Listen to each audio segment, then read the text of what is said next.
надеюсь, что сегодня так получилось, что Одесса была на митинге, мы немножко не скоординировали наше время.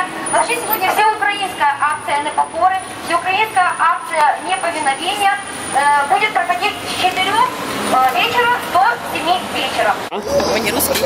Я украинский. А в чем проблема вот конкретно у вас? Валютные взяли в этой валюте на покупку дома. Ну как покупка дома? Можно сказать, что это даже не дом, а так дачка. 70 тысяч. Ну практически мы уже выплатили эту сумму. А сейчас платить не можем. Муж пенсионер, получает 1600. И мы не можем платить. Эта сумма растет пока, да? Пока вы не платите? Естественно, эти штрафы растут, все это растет. Мы не можем платить. Более того, даже нас не приписывают мужа туда. Муж участник боевых действий. Имеет льготы. Сейчас мы не можем ни за газ заплатить, ни за воду не можем заплатить, потому что это очень сейчас для нас накладно и дорого. Вот и все, вот вся проблема. А муж вообще русский, сам по национальности, но прожил большую часть уже на Украине. Любит Украину гораздо лучше наших всех правителей, если по большому счету. Он уезжать отсюда не хочет. Вот и все. А какие предложения у вас? Какие предложения? Ну, вот законопроект я видел вы, да? Да. Хотите внести? В чем суть? В чем суть его? Ну, примерно.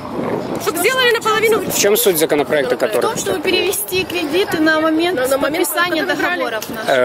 Курс перевести? Да, по 5 гривен мы брали по 5 А, чтобы вы отдавали по 5, да? Конечно. Мы уже за эти вот 7 лет, 8 с 2008 года, например, мы, да? Уже по 8 выплатили, уже сколько, потому мы большую часть выплатили по 8. Мы говорили, что мы типа, ну как бы сэкономили на процентах, хотя у меня сосед в гривне взял с таким же процентом, как я в долларах, да?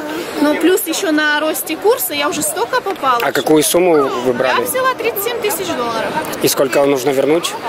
Сейчас, в общей, на данный момент 37 тысяч долларов. Вернуть нужно? Да, вернула я уже 35. А, то есть в 2 раза больше нужно? Да, и плюс еще первоначальный взнос 6 и еще. Короче, уже вернула 1050. Добрый день. А скажите, какая конкретно у вас проблема? У всех одна и та же проблема. Вы можете сказать? Я не умею разговаривать. Ну, сказать, взяли кредит по курсу 5. А в каком банке вы брали? В Укрсибе. Ага. И остались должны, да, много? Да, выплатили столько же почти, что и остались должны. Так что везде одна и та же проблема, поэтому... Ну, мне просто интересно, с реальными проблемами люди пришли или нет, поэтому я спрашиваю. Реальные проблемы, и у всех есть договора с банками, как доказательство. То есть, какой смысл ходить?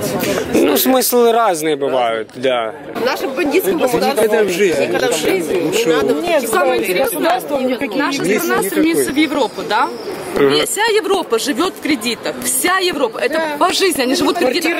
От 2 до 3%. От 2 до 3% квартиры. А у нас какой? У нас процент? От 14 до 27. 15, 20. при условии, что вся Европа кредит занимает 30% общего дохода семьи. Они в состоянии его платить. У нас кричат, зачем же мы брали кредиты? Зачем же мы брали в валюте? А кто у нас в гривнах давал, скажите мне? Кто Не давал знаю, я не брал 2006 2008 года? На тот момент Я официально банки вам не говорю. выдавали кредиты в гривне, не хотели выдавать. Вообще не хотели. почему? Ну вот так и Было было выгодно. экономически невыгодно, вы поймите. Там схема была вот эта Схема. разработана. То есть невыгодно, потому что курс не растет, да? То есть курс растет, Они наверняка и они теряют деньги. Они прекрасно знали, что долгосрочные будет, да. кредиты в гривнах они давать не хотят. Прилично. У меня осталось в районе 8 тысяч долларов. Ну, на 60 тысяч осталось. У меня, по сравнению с 60 этим, тысяч долларов? То есть у каждого своя каждого история. своя У каждого своя кредитная история. А всего 125. Мы брали 70, а они сверху 55 тысяч на Почти вас. столько же, да, накинули? А кто именно говорит на вас сепаратисты? Ну, например, в Киеве проходящие люди, например, банки, например, государство считает, что нам проплатили за то, что мы приехали на акцию в Киев. Хотя мы каждый достаем последние копейки, едем в Киев отстаивать свои права за свой счет.